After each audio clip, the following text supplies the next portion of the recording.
Good afternoon. Keep speaking normally. Right, my name is Ben. We all know who I am, really. I'm a guy who does a podcast with a boy called Josh. Josh likes several things. Oh dear. He likes talking, he likes thinking, he likes building, he likes reading, he likes writing, he likes You ready for this, Ben? Look at that. he likes girls, Look at that. I think.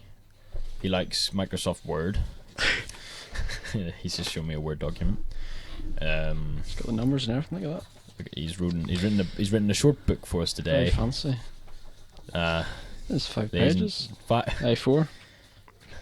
In Microsoft Word printouts, he has written a little book called A Refutal of Materialism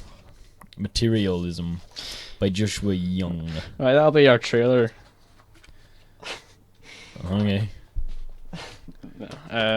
Alright, let me just get a few things. I'm going to start.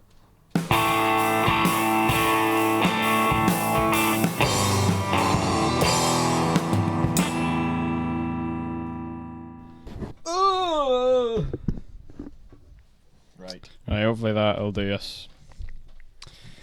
So, today's episode. Nope. Today's episode. I said I'd do a refutal of the materialistic worldview, and here is it. Very interested. Very interesting. I'm gonna plug this in. There we go. So I'm gonna. This is philosophical materialism, not hedonism. Just Ryan Slowey. We got that out there. Just for you. So I'm gonna give a wee pro materialistic doodah, and then I'm gonna give my response to it. Okay? Today on ATT, we listen to Josh's doodahs and if buts and whatnots. Yes. So I sent this to every atheist that I know, and they're like, "Yep, that's okay." So I'll get into it. So my hypothesis is the only way to conclude materialism is to assume materialism. Easy, you may say, just don't assume materialism, right? Not so fast. The task is almost impossible for the average Westerner in today's culture, at least without the correct questions and line of thinking, and even then it is hard. The questions need to be on point, and as do the examples and explanations. So this is my attempt to lay to rest the materialist worldview. Now for the fun part, I get to play the nihilist, or materialist. As much as it's fun to ruin the belief structures of others to show them that their life has no meaning, this is a very serious situation, so the enigma must be answered. Life is meaningless, there is no God, no point, we are but stardust, and stardust is what we will become. A few billion years ago, there was a big bang, etc., etc., and by chance, life was created on Earth. And the things that survive tend to survive. So the things that survive millions of years later tend to be really good at surviving. So they have things like eyes and legs and wings, all of which is meaningless. It's just there because it hasn't died. Our ancestors were apes, and those apes are now dead, and they aren't coming back. Our great-grandfathers are the same. They will be dust, lost to time, forgotten, and never to be remembered again.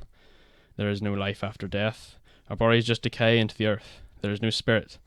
All we experience is just an illusion with no meaning or purpose. It is all just chemical reactions in our head that don't have any actual meaning. Love doesn't exist. It's just the experience of chemical reactions in our head. This is the same as seeing a beautiful sunset, being angry, or seeing a cute baby.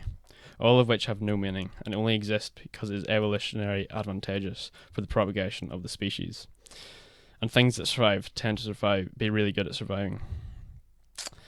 And that is the only reason we humans are here.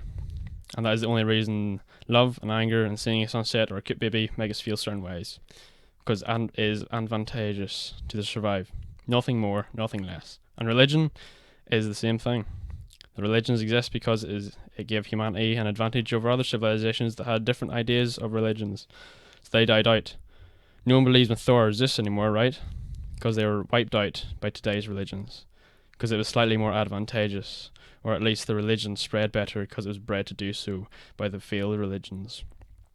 And ideas that survive tend to survive, right? Just like the internet memes. One spreads better than the other, essentially killing it. Just like our ape ancestors killed the other species and survived, and did not die. That is all it is. A tool for surviving. That is the only reason why we are here, because we haven't died out yet. Life is meaningless, without purpose. There is no right or wrong, no good or evil, just an evolutionary advantageous illusion of it, so we don't die as easy. There we go.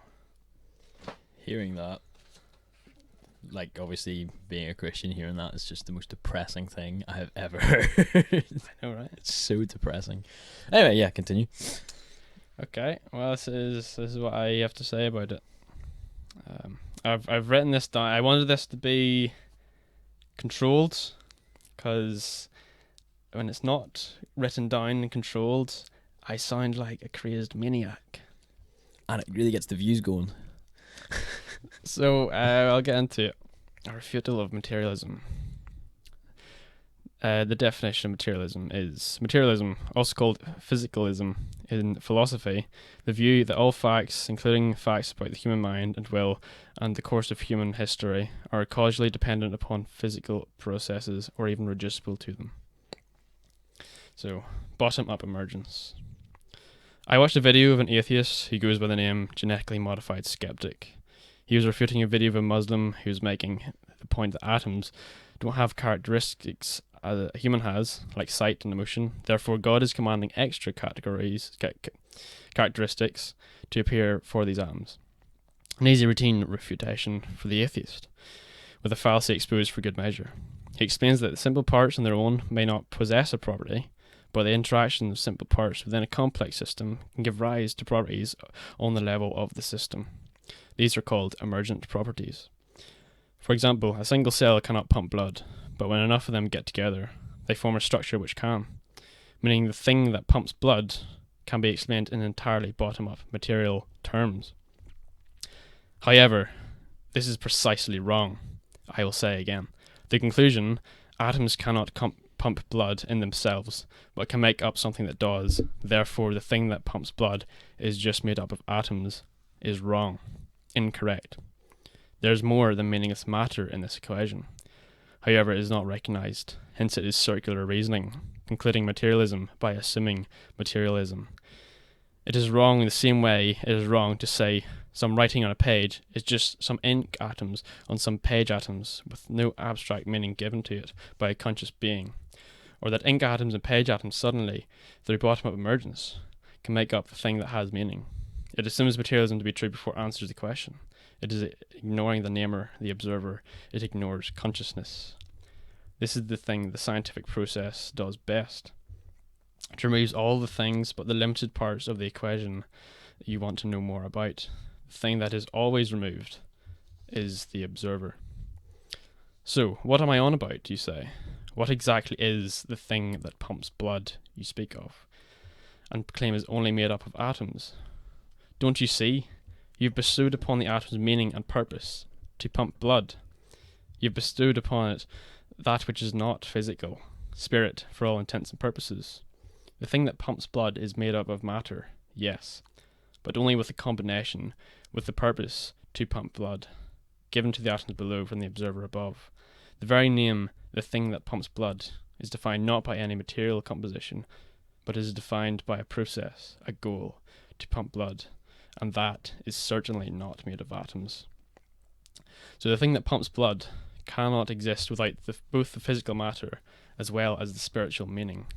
So it is incorrect to say the ability to pump blood is an emergent property. The river analogy. Here is another angle of looking at the blind spot of materialism.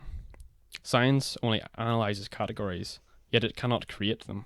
For example, you cannot study a river without first categorizing a river as a river. And a river is not a scientific category. It is a meaning category. The term river is not an emergent property, yet it consists of lower things. Only a conscious observer can see a river, name it as a river, and only then can they choose to study it, using as much science as they like. That is, if they don't instead just want to go skinny dipping. Materialism does not account for the categorizing of rivers, no less if they should be studied or swam in. Quote, you cannot get to the higher level being by just analysing its parts. End quote, Jonathan Pajot. How to create an orange. Let's use yet another angle. Using oranges. An orange cannot be made out of atoms. At what stage is now an orange instead of meaningless atoms? Well, no matter the number of atoms or the arrangement it may have, it will never have any meaning like an orange has meaning, at least not in its own. It needs spirit, meaning, a name that is given to it from above. You see, oranges don't exist without consciousness, because without someone to give the meaningless atoms meaning, it will never have any meaning. Go ahead and try to imagine an orange solely consisting of material could exist without any meaning of being an orange, at least to the extent that is possible, but I do think we can just about grasp a sliver of its unending dead ends. We get all the chemicals and we keep adding to it. Still just some atoms? Let's add some more. Still just atoms? Let's pause and rethink this strategy. How do we know what we need to add if there's no ideal example of an orange? For that, we need an observer who knows what an orange is. So we are having a hard time in making an orange without involving consciousness. You could say this endeavour is being quite unfruitful, pun intended. Verifying consciousness. If matter in itself does not have the capacity to have meaning, like an orange, how can it then, from within, give itself meaning as well as others, like the naming of oranges? And at what point does it go from acting like it sees, like an AI or a philosophical zombie, to it actually sees? If you assume there's no higher observer, then the equation doesn't make much sense. For how can one state this collection of atoms is not a conscious being, without themselves not just observing them from the outside, not just observing them from the inside, but having part of one's very being made up of that other person's consciousness, and then verifying their conscious existence through unchallengeable experience of their very being. Quote, but I have seen the beauty of good and ugliness of evil, and have recognized that the wrongdoer has a nature related to my own, not of the same blood and birth, but of the same mind, and possessing a share of the divine. End quote, Marcus Aurelius. For the pattern of recognizing patterns and valuing those patterns against other patterns could only be recognized by a conscious observer that is able to recognize patterns, and then name them as such. So the only thing that either can name itself or cannot be named by anything else would be the highest possible form of consciousness, or God with a capital G. God breathes spirit in the dust, and this creates Adam. Matter is given meaning. It has been given a name, and the spirit is in Adam. The spirit in Adam is from God, the ultimate observer. This is what makes Adam in the image of God. So Adam, having a share of the divine, as Marcus Aurelius would put it, can recreate the creation myth. Interesting. God names the dust Adam, and Adam names the animals, or in our case, he names the oranges. In conclusion, only someone made an image of God can name something, or only a conscious observer who follows the patterns of existence of the highest conscious observer can observe. Creating consciousness. An objection could be made, saying, yes, fine, rivers and oranges, etc., cannot exist without a conscious observer to give meaning to the things it sees. However, the observer is still only made up of atoms. I will call this line of thinking arch emergence. Imagine as if something came up from the ground at 2 points, one of which reached higher than the other and began to curve down to meet the other point, giving the illusion of something higher coming down and calling up the dust from the ground, illustrated as an arch shape. This seems like a good objection. However, it makes a few assumptions. One being that consciousness / an observer can be made into existence from previously being absolutely no consciousness / observer. I think this assumption is catastrophically incorrect. The thing is, consciousness is non-existent in terms of physicality. It can be supported and interacted with by the physical, but it itself is not physical. And how exactly can you make something that doesn't exist solely from things that do? And isn't there always a possibility of something that doesn't exist in purely physical terms to go unnoticed in a scientific frame that is only equipped to show the purely physical? You may want to use genetically modified skeptics' explanation to say that chemicals have new properties when mixed together with other chemicals, a property that neither chemical had. This is the same with consciousness, only on a more complicated scale. It's not the material, but the structure of the material that creates the property, nothing else. Just matter and its position in relation to other matter. Again, with the presuppositions. The scenario is impossible to have without seeing the non-existent structures as information, non-physical, and setting aside that structure from the rest, defining it and giving it meaning. Even if this so-called arch-emergence, contrary to my view, was indeed true, there still must be a law of nature that when a certain structure of atoms appears, that it is now a conscious being, or any other property for that matter. However, how can the material hold that law from its individual self? Would not the law be true for all atoms, not solely this specific collection? So even then, there is a higher authority of law of structures that is defining consciousness, and I must point out that this universal law does not exist in the material. So what does this look like in Christian terms? God is beyond category, the divine darkness, unnameable, and the Logos is Christ. The Word is the manifestation that then manifests the categories.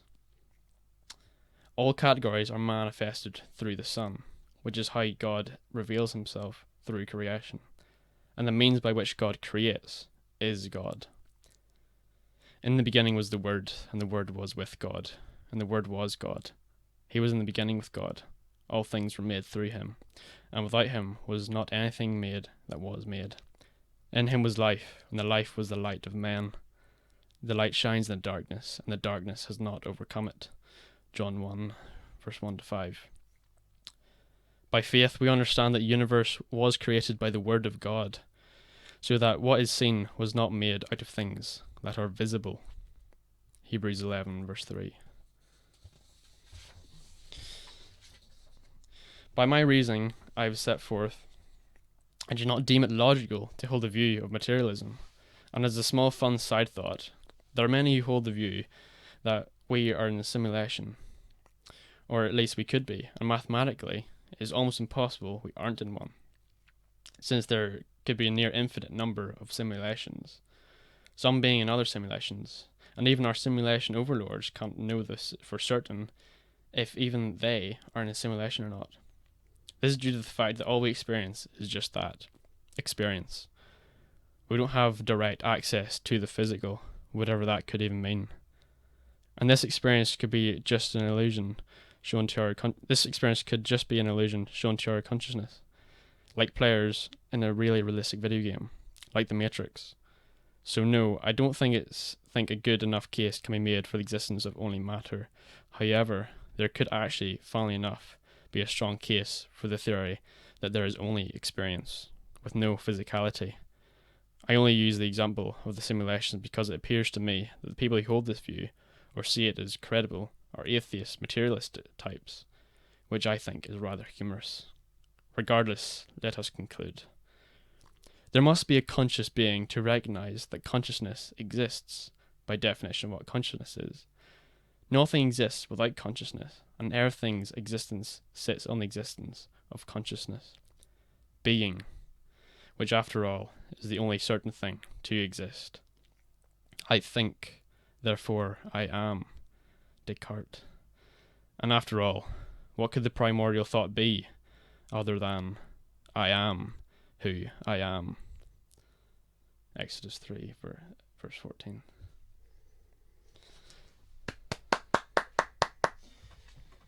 Very good, Josh. Very good indeed. If I were to comment on just some of the things you said there, it really struck out on with me. And this won't be too long. You've really sort of sussed out all the ins and outs of any kind of argument that would come for materialism. And even if there is one that you've missed, I'm sure people will be more than happy as to bring it forth to our attention, and then, we go back, because that's what probably Josh mostly, but that's what, you know, our podcast is about, really. You know, accessory to thought, to think a bit deeper, explore a little bit more, and figure out what we're doing in life, really. Yeah, well, we can say we're doing this to help others think, but the main reason I'm doing it is to help me think. And I'd say that's a success. Yeah, I agree. The thing I find fascinating is I think a lot differently than you. I think in sort of pictures. And the way I heard all of this was, right, you know I love board games. Yeah.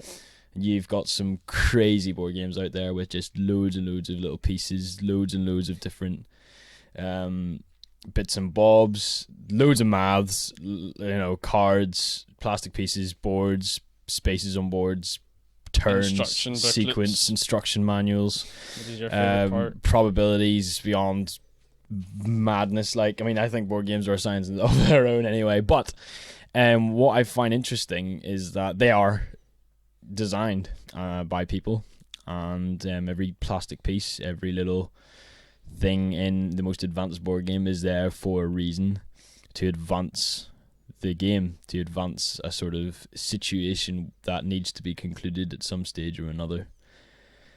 That's just a simple board game. We look around us and materialists see us as little plastic pieces that just have come about on a board that is so vast.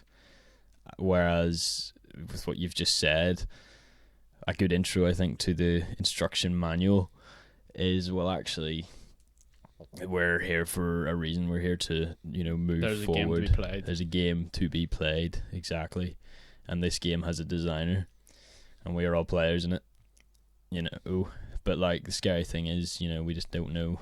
You don't know when we're going to end the game, and it's a team game. You know, it is a team game, but we'll not discuss teams probably now, because that's quite like causes divide and stuff. But I mean that in a sense of building each other up, and, you know, really figuring out what we're here for and how to win. Yeah. So this episode, I wanted to point out, you wouldn't believe how many pages of unrefined, just my thoughts I've written down for this, but it just had to. But it was just not. Yeah. It wasn't. It was lacking a definitive aim. So I decided for at least this episode to stick to the lane of, well, I think materialism is uses circular reasoning. Let's show that. If you want, I can do another episode saying how it's just a useless worldview. I could do that. Also, friend Ryan Sloway, I asked a while back, had said, right, I'm planning on doing this Refutal Materialism episode. Can you look at my pro materialism thesis, see if there's anything wrong with it? There's no point in destroying a strong man. And he was like, yeah, you know what, do you want me to come on sometime? So I said, you know, once this materialism goes up, you can come on and talk about it. So there's 3 episodes to do with materialism there. So if you want to do that, lots to come, folks. So good. That's all I have to say on it. Is that? It was interesting. I was reading it there, as you read it as well. I think the way, like, the wee metaphors used with the river and the oranges really appeals to my way of thinking, I guess. Yeah, It all really does make sense there, and you know, it made me think about a lot about, obviously, my kind of walk with the kind of people who share this kind of worldview, how I would engage with them, what I would say, and, you know, I'm blunt that way, but in what you've done is you've set it all out as a sort of mini book, and you've sort of just, you know, it's like, oh, you've got something you want to talk about, I have it here right now. And I think that's what a lot of Christians need to get into the habit of doing. I think if or refining their thoughts. Yes. Listen to our podcast. No, I'm joking. Yeah, refining, forging your mind into something sharp like a sword, but, you know, not a sword of destruction, but something that is for, you know, protective purposes. You know, cuts deep into the thoughts of others, but protects the thoughts of everything you hold dear to be protective. What is it? And even then, like, not everybody is going to be, you know, sharp in their minds like that. Yeah, you don't need to be. Yeah, there's but three. If you can, in my you know, opinion, there's three use kind. it. There's three kinds of good people. You know, you've got ones who listen to the people, thoughts, the people who fight for what they believe in, the people who help the fighters, and then the people who do nothing. Now, when I say the people who do nothing, why do I list them into a list of good people? It's because good people, you know, normal people in general, you know, people don't really do anything. They just forward their lives with their jobs and stuff, and there's nothing wrong with that. But the thing that sets aside the fighters and the helpers of the fighters, we'll say the heroes and the blacksmiths, throwback there, is courage. And I think being courageous is the key thing in all aspects of anything, really. You know, courage to set up a podcast and talk about what we believe, courage to ask a girl out, courage to join the football. Like, there's courage in everything that we do that takes us out of our comfort zone. And I think if you can grasp that courage, and this is actually linked entirely to an episode that I'm going to do, sneak peek, is courage is the most defining quality in any kind of person. But we'll get onto that later. Yeah, I'll close up here. Yeah. I'll say a few things and then I'll close up. Yeah, I was just do some C.S. Lewis. Dude, I was like, this guy's very, because he only has this radio thing. He only has like a small, so he needs to get a lot that makes sense out in a small period of time. And I was like, that was done very well. I'll try and do that. Hopefully you guys understand. So thank you for listening to Accessory Thoughts. Thank you very much. Please consider what was being said. Share to all your materialist friends and enemies alike. Yeah. Make sure to do contact us. Give us hard questions. We really love it. And if you do want to consider coming on the podcast, do give us a wee shout out as well. Yeah, I've ran into a few brick walls of just because I'm trying to like develop the other person's argument as well, and trying to create a good argument. Anyway, from the bottom, deepest bottoms of our hearts, we love you all. The bottom, right? Yeah. Goodbye. Thank you for listening. Thank you for listening. Bye bye. Thank you very much. Thank you very much.